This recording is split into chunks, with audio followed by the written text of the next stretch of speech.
to the point. Ya, sahabat advokat Indonesia di seluruh Indonesia, pada kesempatan siang hari ini saya beranjak sana ke rumah senior guru saya, Ketua Umum Peradi, Bapak Haji Rambe, sarjana hukum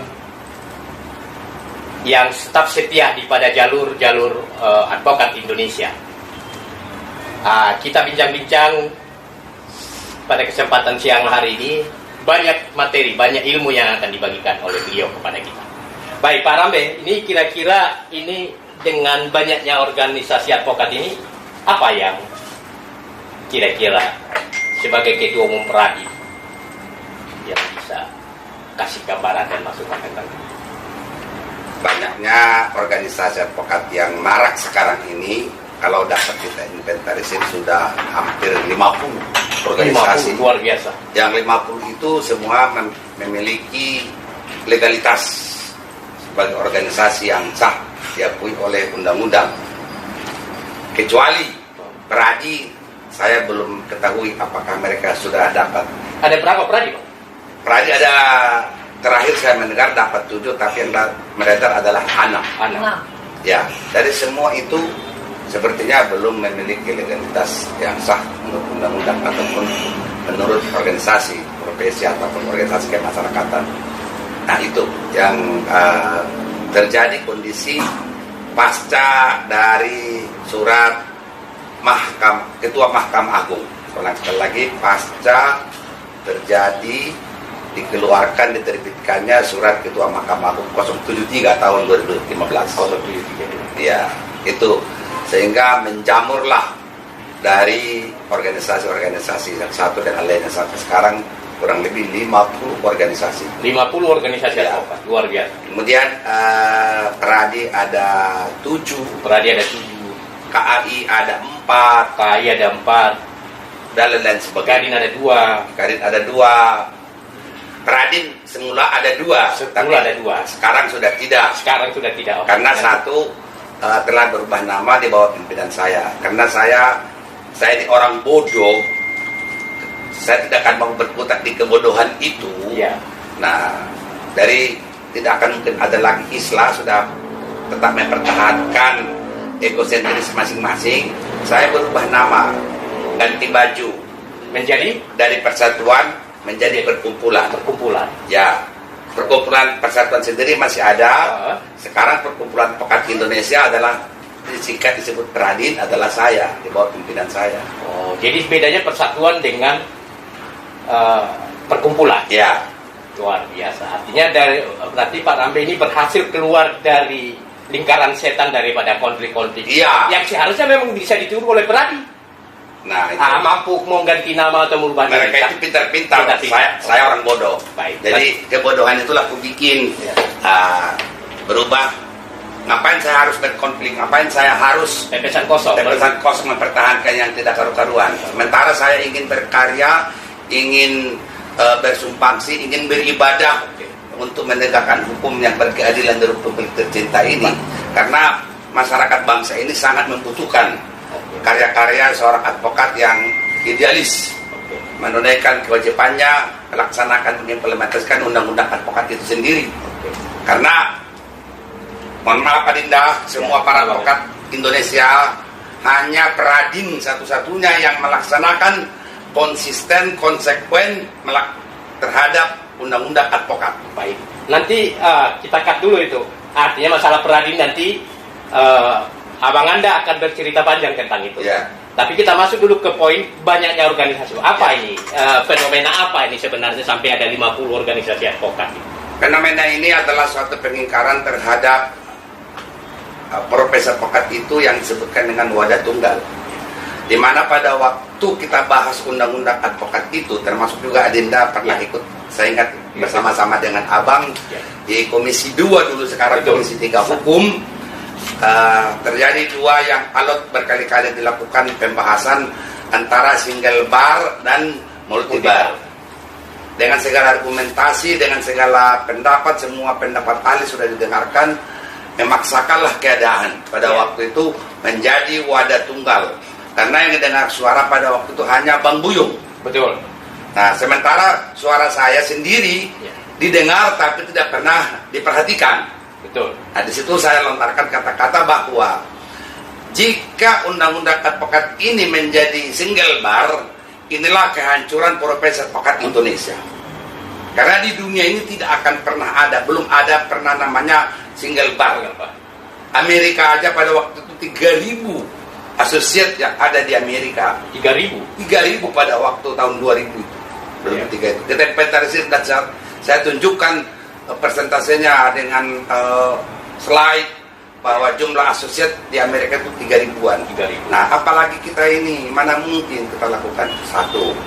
Argumentasi saya kedua, bahwa kita sudah melalui perjalanan waktu mulai dari berdirinya Peradin tahun 64 sampai dengan tahun 2000 pada waktu kita bahas undang-undang advokat itu, sudah berapa organisasi berdiri, berapa kali dibangun untuk single bar, tidak akan pernah berhasil. Tidak pernah berhasil. Nah, pertama dari Peradin Ya. tahun 60, tahun 85. Peradin 65. 64 85 Peradin. Peradin 85 pecah menjadi Ikadin. pecah menjadi K. Berarti Ikadin ini pecahan dari Peradin. Iya, Oke. pecah, 85. bukan pecah sebenarnya. Memisahkan diri. Bukan memisahkan diri, karena Peradin waktu itu sangat dibenci oleh rejim Pemerintah Orde Baru. Ya. Karena kita tidak mau didikte, Peradin itu tidak mau didikte oleh rejim berkuasa. Berkuasa. Nah, dengan cara-cara manuver politik hukum mereka pada waktu itu dibentuk Ikadin. Tapi Peradin pada waktu itu tafakur. Tafakur dia. Tafakur. Tidak dibubarkan itu, tidak Ya. dibubarkan, tidak membubarkan diri. Nah, Peradin ya. Peradin. Ya, hidup dan mati tak mau lah kira-kira begitu. Ya. Kemudian berhasil pemerintah mendirikan Ikadin. Ya. Itu 5 tahun kemudian, Ya. Ikadin pecah lagi. Ikadin pecah lagi. Tahun berapa itu kira-kira? 90. 85-90. Oke. Nah, jadi 85 berdirinya Kongres Munas pertama Ikadin di Hotel Indonesia Di Jakarta. Iya, Jakarta kan 10 November. Karena saya juga ikut pelakunya. Sebagai pelaku sejarah. Iya, pelaku sejarah. Oke. 10 November 85 itu berdiri. Kemudian 5 tahun kemudian Ya. pecah lagi berdiri AAI, Asosiasi Asosiasi Advokat Advokat Indonesia. Indonesia. Oh iya. Oke. Kemudian berdiri lagi Ya. IPHI, Ikatan Pengacara Hukum Indonesia. pengacara Ikatan Pengacara. Ikatan Penasihat Hukum Penasihat Hukum Indonesia. Indonesia. Pecah lagi Pecah lagi. HAPI Himpunan Advokat Pengacara Indonesia. Indonesia. Nah, habis HAPI, aduh apa lagi ya urutannya? Macam-macam lah sampai di situ. Baik. Nah, itulah argumentasi saya pada waktu pembahasan undang-undang advokat itu. Tapi teriak semua karena Bang Buyung begitu hebat, sehingga suaranya yang diperhatikan, yang dipertimbangkan jadilah single bar. Dan di situ saya berucap kata menyampaikan kepada pembahasan rapat di Komisi Hukum DPR itu, Ketiga. disetujuinya undang-undang advokat ini menjadi undang-undang adalah awal kehancuran profesi advokat. Itu statement apa ketika itu? Ya, ketika itu. Dan semua di cover TV, koran, dan sebagainya. Luar biasa. Ya. Nah, kemudian pada waktu saya diwawancarain, alasan saya mengatakan demikian itu karena saya langsung diserbu oleh wartawan. Saya katakan, nanti undang-undang advokat ini banyak yang akan disalib, menyalip akan terjadi. Terjadi. Udah prediksi apa berarti sebelumnya Iya, itu? akan terjadi. Akan tersalib, menyalip akan terjadi. Nah, waktu berjalan seiring semua sudah berlalu, disahkannya undang-undang advokat 2 tahun kemudian setelah diundangkannya undang-undang advokat itu diberikan tenggat waktu untuk membentuk undang-undang, membentuk wadah tunggal dimaksud dengan cara seperti yang diatur dalam undang-undang advokat itu musyawarah didirikan, munas musyawarah nasional advokat Ya. untuk mendirikan organisasi yang baru ini sesuai dengan mandatori undang-undang advokat. Sudah lewat tenggat waktu 6 bulan, Ya. itu tidak pernah terselenggarakan, tiba-tiba muncullah Pradi. Oke. Jadi secara Setelah undang-undang disahkan? 2 tahun. Ya. Disahkan menjadi undang-undang, Ya. diberikan waktu 2 tahun. 2 tahun. Nah, ini sudah lewat 6 bulan Ya. dari disahkannya undang-undang Undang-undang. advokat, belum berdiri, tapi tiba-tiba Organisasi tunggal ini. organisasi tunggal, tapi tiba-tiba muncullah Pradi. Pradi. Yang disepakati oleh waktu itu 8 organisasi. 8 organisasi, bukan melalui munas menurut Bukan undang-undang melalui munas. advokat. Melalui akte notaris. Ya, mereka rame-rame Rapat-rapat. notaris. Nah, itulah masalahnya. Nah, saya potong sedikit Bang. Artinya kan dulu undang-undang advokat yang disahkan sekarang yang dipakai sebagai undang-undang advokat sekarang kan apa juga salah satu penggagasnya menyampaikan ke Bang Atan Buyung Nasution, Bang Atan Buyung Nasution kemudian tegas-tegaskan Abang Taufik Basari sekarang anggota DPR itu yang kemudian terus berkomunikasi ke DPR RI. Bagaimana proses sampai kemudian itu memang apa gejolak atau diskusi yang sangat keras terhadap undang-undang yang advokat yang sekarang dipergunakan itu.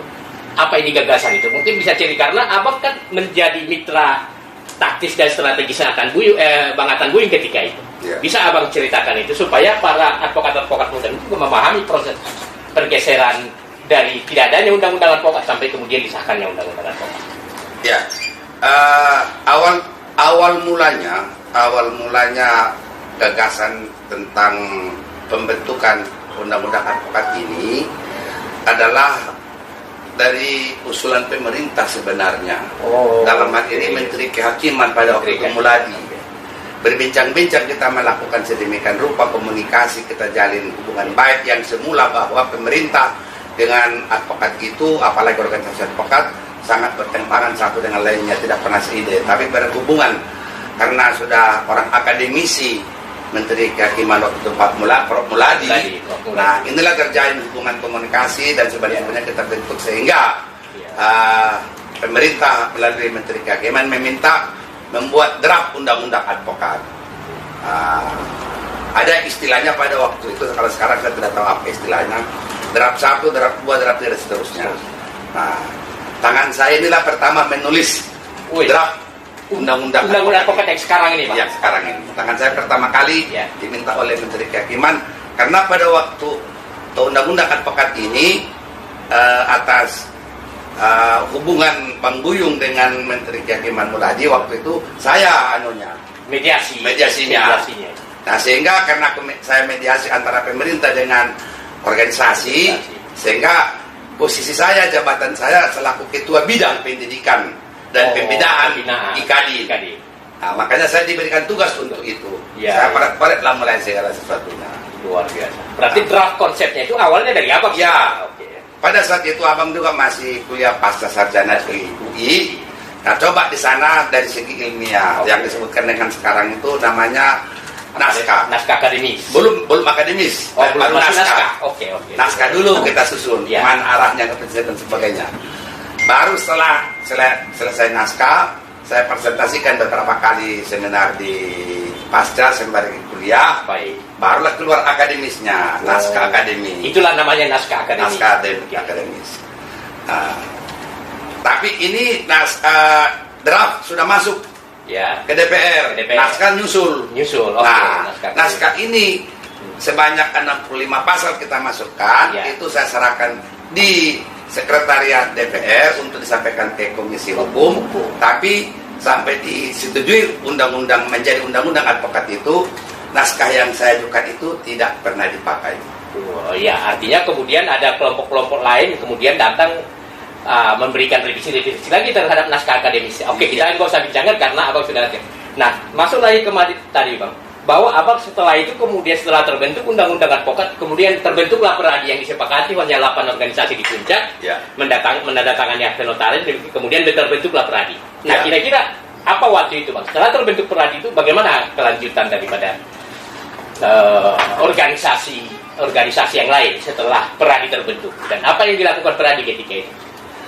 Dengan terbentuknya mereka deklarasikan Pradi itu yang sebagai wadah tunggal dengan cara-cara mereka, sehingga demikian itu bagi saya pribadi ataupun teman-teman yang saya bersama dengan saya sangat tidak setuju. Kenapa? Karena itu sudah melanggar hukum. Berdirinya Pradi itu kan melanggar hukum, melanggar undang-undang advokat. Mestinya kan bukannya organisasi yang berkolaborasi, tapi kan mestinya digelar. Oh, semacam kongres atau munas. Oke. Istilahnya di undang-undang itu munas. Tapi kan kumpulan para ketua-ketua dan sekjen. Bukan. Ya. Kumpulan berarti kesalahan. Ini. Ya. Jadi disinilah mulai kita ini kok penegak hukum pasal 5 undang-undang advokat, tapi kenapa langsung melanggar hukum? Melanggar undang-undang. Mulai itu memisahkan diri termasuk saya. Ya. Ini Pradi nggak benar. Saya keluar aja lah dengan cara-cara lain. Baik. Begitu asal mulanya ini. Oke, baik. Kalau konsisten, konsekuen dilakukan sesuai dengan mandatori undang-undang advokat itu melalui munas lah. Ya. Ini kan tidak pernah. Munas. Sampai detik ini tidak pernah munas. Ya. Pradi. Munas Advokat Indonesia untuk membentuk Pradi nggak pernah. Selain daripada itu juga sudah pasal 30 itu sudah inmaleh, sudah lebih 2 tahun.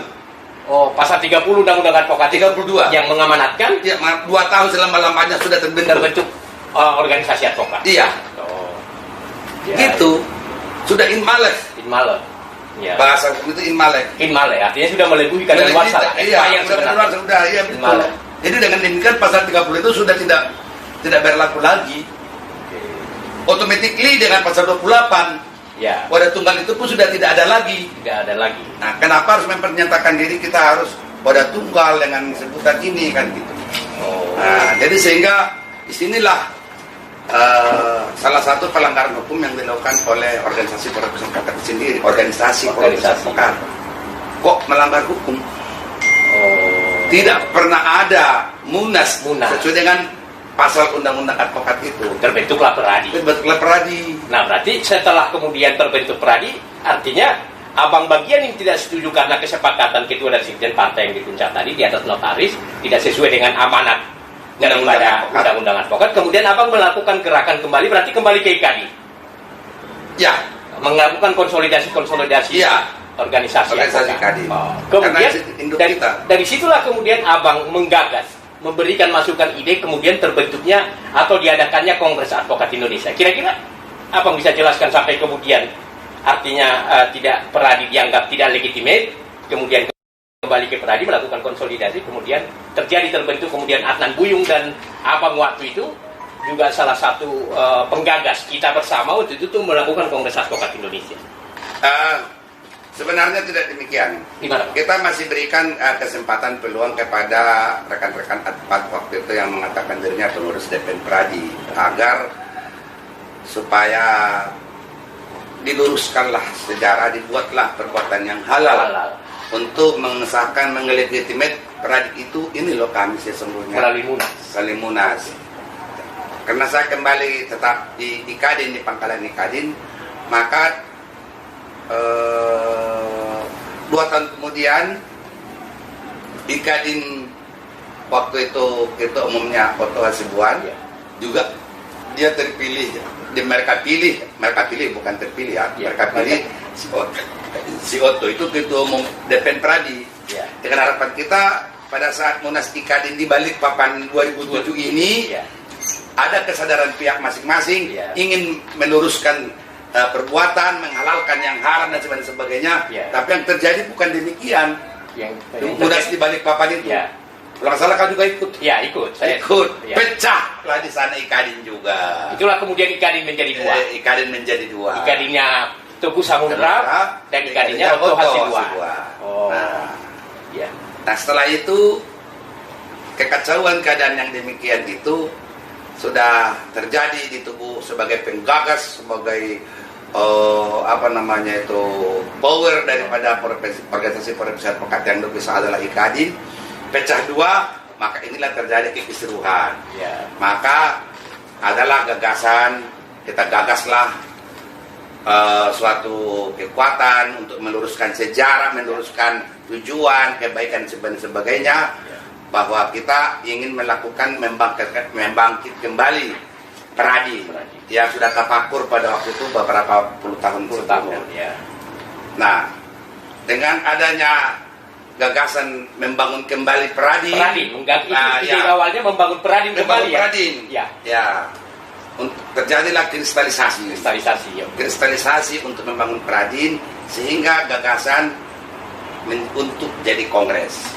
Kongres, oke. Kongres di Pradin itu sampai sekarang kongres, bukan munas. Munas, oke. Tidak memakai istilah munas, tapi memakai kongres mulai di berdirinya 30 Agustus 1964 di Solo. Itu bukan munas, itu kongres. Nah, makanya abang dari Pradin dari KI Kadin menggagas ide dari Pradin itu melakukan kongres. Memakai istilah kongres. Abang sampaikan kepada Bang Adnan Buyung. Adnan Buyung, semua rekan-rekan advokat ya, ketika termasuk itu. Adinda pun ikut Ya. waktu itu di kantornya siapa Lubis itu? Udah mulai Lubis? Bukan, setelah EPH itu. Presiden Indra Sandal Lubis. Indra Sandal Lubis rapat-rapat di hotel-hotel, Ya. segala macam. Nah, jadilah semua pada sepakat, udah oke semua, tentukan hari H, jadilah kongres. Tiba-tiba Bang Buyung waktu itu One Team Press, Ya. tidak aktif dan sebagainya. Dalam kongres itu sedianya diagendakan 2 hari apa 3 hari ya? 3 hari. 3 hari diagendakan. Kok ini hanya kongres beberapa jam? Ya. Ya. Betul. Jam 3 udah selesai. Dari pagi jam 3 sudah selesai. Ya. Ya, dari pagi sampai jam 3 udah selesai, Bu. Udah selesai kongres. Ya. Nah, ini kan suatu pengingkaran, berarti itu hanya perbuatan yang sia-sia.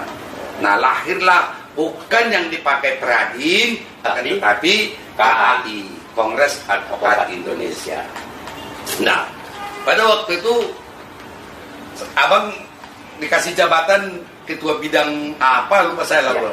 Tapi saya tidak pernah pedulikan itu, karena saya lihat kongres ini adalah kongres yang asal-asalan, tidak bermutu. Nah, sehingga apa yang saya ucapkan waktu mengkristalisasi waktu kampanye ke daerah-daerah untuk pembentukan organisasi advokat yang untuk membuat suatu organisasi yang halal, yang equitable dan sebagainya, tapi juga tidak tercapai. Melalui kongres advokat, one man one vote. Iya, tidak tercapai. Pokoknya langsung aja semua. Ya. Aduh, jadi apa namanya itu, intelektual profesi itu kok tidak ada. Tergadaikanlah ketika itu. Waktu itu, ataupun terkesampingkan. Nah, sehingga karena sudah keadaan itu tidak mungkin dapat saya berbuat, ya sudah. Dari situ banyak juga rekan-rekan, bahkan pada waktu yang hadir kongres banyak yang tidak advokat kok. Ya, waktu itu banyak yang hadir, termasuk kemudian Presiden KAI ini, Saudara Cucu. Waktu itu saya WA dari Kalimantan, mereka datang masih bawa tas koper besar. Waktu itu ikut di Kongres Advokat Indonesia di Sudirman. Ketuanya Ahmad Yani. Nah, itu waktu kita sama-sama panitia untuk menggagas itu. Nah, disitulah kemudian yang sekarang Presiden Advokat Indonesia kemudian masuk menjadi Presiden KAI sekarang. Nah, setelah pasca KAI ini, Bang, kira-kira apa yang memang Abang bisa refleksi kembali, kemudian Abang menyatakan bahwa KAI ini juga tidak menjadi solusi. Kongres yang one man one vote advokat ini tidak menjadi solusi dari persoalan advokat. Yang dia kejar, tapi yang ada melekat pada diri seorang advokat Indonesia adalah egosentris. Oh, egosentris. Masing-masing advokat egosentris. Alhamdulillah saya tidak akan pernah mau